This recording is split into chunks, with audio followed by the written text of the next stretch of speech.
Welcome back. June 19th is Juneteenth, and this weekend, people across the Carolinas are celebrating freedom. Today in Concord, hundreds of people will gather for the 2022 North Carolina Juneteenth Festival. And joining us now are the organizers, Michael Calloway, and the keynote speaker, Dr. LaToya Fulton. Good morning. Good morning. How you doing?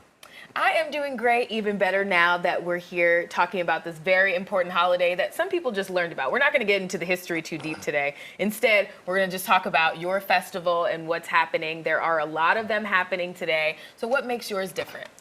Well, first of all, this year we're sponsored by Dedicated Senior Medical Center and Excelicare. And what we learned from last year's festival, because we did it outside on a football field, is that it's a little bit too hot to be outside. So we moved it indoors where it could be climate controlled. We have about 7 dance teams. We have 50 Black-owned businesses, free face painting, all type of free events for the kids, and it's just going to be a great time. Yeah, and your theme is educating, empowering, and entertaining. Right. Some of my favorite things to do. That's right. Why did you choose that theme, and what does that mean? Well, what it actually means is with the educating part, we want to stress health this year. So we're going to have a lot of different health vendors and health companies that's going to be providing a lot of information for the community. And as far as empowering, there's going to be several Black-owned businesses that you can support while you're there. Entertaining, we have some of the best dance crews in the city has to offer. That sounds really exciting. And so let's dig deeper into that focus on health, right? You're going to have COVID vaccines. You're also going to have HIV testing. But then you have Dr. LaToya Fulton as your keynote speaker talking about high blood pressure and hypertension. So why was that important to do here?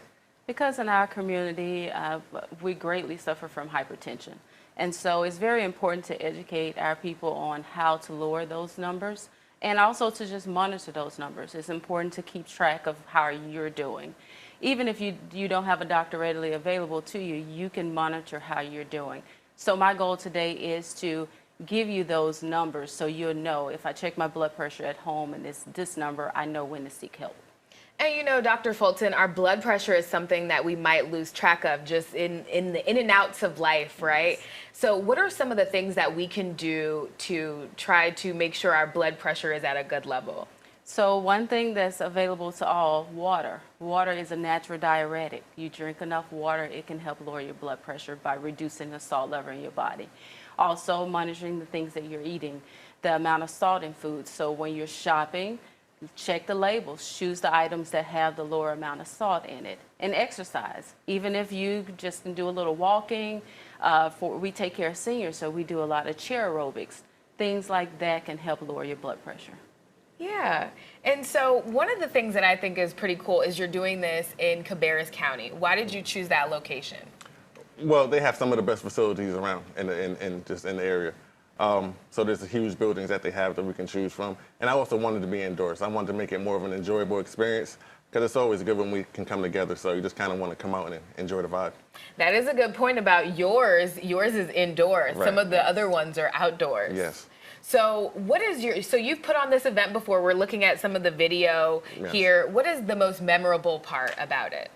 It's just seeing all the people come together in a harmonious manner. And that's basically just the best part about it, just bringing us all together.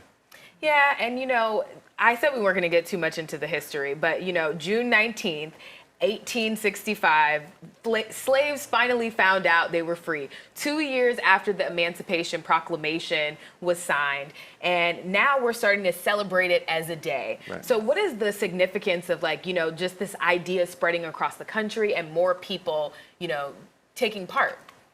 Well, we just definitely want to spread the awareness because it's not necessarily being celebrated everywhere you go.